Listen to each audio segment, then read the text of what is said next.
जब संपूर्ण वैभव होते हुए भी प्रभु श्री राम का मन व्याकुल था, तब गुरु वशिष्ठ के ज्ञान ने उन्हें विषाद से बाहर निकाला। सुनिए बकुल जी की वाणी में। जय श्री राम। सबका स्वागत है। तो कल देखा हमने कि गुरु वशिष्ठ दिखाते हैं कि आकाश के अलावा किसी का अस्तित्व नहीं है, जो भी है सब कल्पना है। जीव से लेके ब्रह्मा तक सिर्फ अगर अस्तित्व किसी का है तो केवल ब्रह्म है। आज 12 फरवरी है और आज के दिन क्या संवाद होता है देखते हैं। श्लोक। चेत्य संवेदनात् जीवो भवत्यायाति संसृतिं तद असंवेदनाद् रूपम समयाति समं पुनः। अर्थ है, इंद्रियों द्वारा ग्रहण किए हुए या जानने योग्य की अवधारणा करने पर चेतना जीव बन जाती है और आवागमन के चक्र में स्पष्टतः अंतर्ग्रस्त हो जाती है। जब ज्ञाता यानी कि चेतना और ज्ञेय यानी कि संसार के बीच मिथ्या धारणा नष्ट हो जाती है तो वह यानी कि चेतना अपनी पूर्व अवस्था यानी कि साम्य अवस्था प्राप्त कर लेती है। तो इंद्रिया के हिसाब से जब हम कुछ जानने योग्य अवधारणा करते हैं तब पूर्ण चेतना जो है वो एक जीव बन जाती है। जब इंद्रियों का रोल आता है तब तो आगे वशिष्ठ ने कहा, अनिर्वचनीय और चमत्कारिक ढंग से नाम और रूप संबंधी विविध पदार्थों को उत्पन्न करने वाली हमारी चेतना की रहस्यमय शक्ति को अहम कहते हैं। नाम रूप जो धारण करता है वो अहम है। जब अहम उत्पन्न होता है तो वह चेतना से भिन्न न होने पर भी, चेतना से भिन्न नहीं है फिर भी जब अहम उत्पन्न होता है तो वह अनेक ऐसे तत्वों की अवधारणा कर लेता है जो इस ब्रह्मांड की रचना करते हैं। हमें ब्रह्मांड में जो भी दिखता है वो अहम ने अपने हिसाब से कल्पना की है और फिर वे ब्रह्मांड उत्पन्न हो जाते हैं। इस प्रकार एक से अनेक बनने लगते हैं। हे राम, इसलिए मैं और तुम की मिथ्या अवधारणाओं का त्याग करो। इसके लिए तुम्हें जीव और उसकी उत्पत्ति की अवधारणाओं का भी त्याग करना होगा। जब इन अवधारणाओं का अंत हो जाएगा तो तुम्हें सत्य का बोध होगा। यह बोध वास्तविक और अवास्तविक के बीच में होता है। कौन सा बोध? जो हम वास्तविक समझते हैं और अवास्तविक समझते हैं, वो दोनों का भेद जो है उसमें हमारा सत्य का बोध होगा। यह चेतना अज्ञेय है। अज्ञेय माने क्या? जो जानी नहीं जा सकती उसको अज्ञेय बोलते हैं। जिसको हम जान नहीं पाते। अज्ञान अलग है, अज्ञेय अलग है। अर्थात उसे जाना नहीं जा सकता। जब यह अपने को जानना चाहती है तब यह ब्रह्मांड का रूप धारण कर लेती है, अर्थात तब यह ज्ञेय हो जाती है।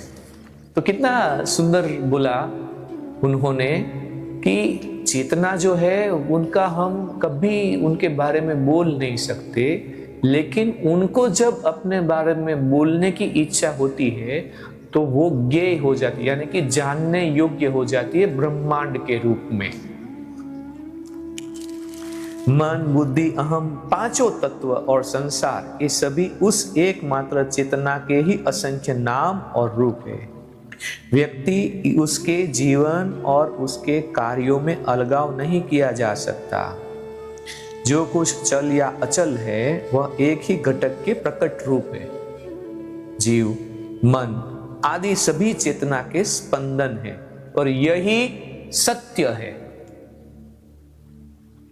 स्पंदन के अलावा कुछ भी नहीं है।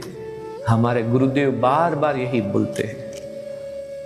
जब ज्ञेय को जानने की यह बाह्य अवधारणा समाप्त हो जाती है, आत्मज्ञान उत्पन्न होता है।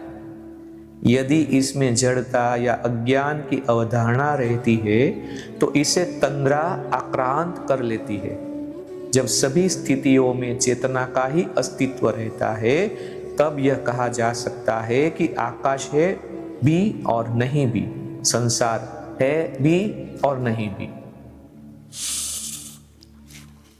जिस प्रकार ताप अग्नि में, श्वेतता शंख में, अचलता पर्वत में, तरलता जल में, मक्खन दूध में, शीतलता बर्फ में, चमक प्रकाश सज्जा में, तेल तिलों में, प्रवाह नदी में, मिठास शहद में, सोना आभूषण में और गंध फूल में निहित होती है, इसी प्रकार इस ब्रह्मांड में चेतना निहित है।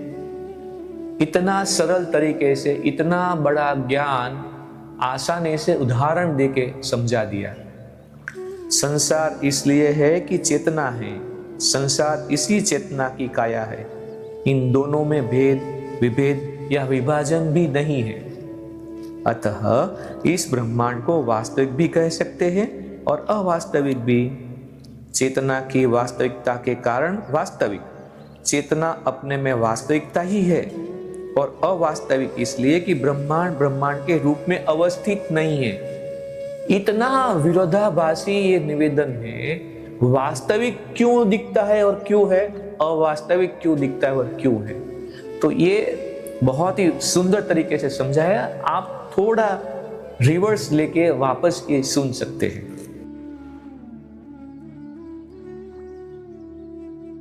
और अवास्तविक इसलिए कि ब्रह्मांड ब्रह्मांड के रूप में अवस्थित नहीं, यह चेतना के अधीन है। ब्रह्मांड के अवास्तविक होने पर भी यह नहीं कहा जा सकता कि इसका कारण चेतना भी अवास्तविक है। ऐसे वक्तव्य का कुछ अर्थ नहीं। यह अनुभव के विपरीत है और चेतना के अस्तित्व को नकारा नहीं जा सकता। तो यहाँ पे इस मणिके को विराम देते हैं, लेकिन अंत में एक लाइन है जो हमारे लिए बहुत ही उपयोगी है।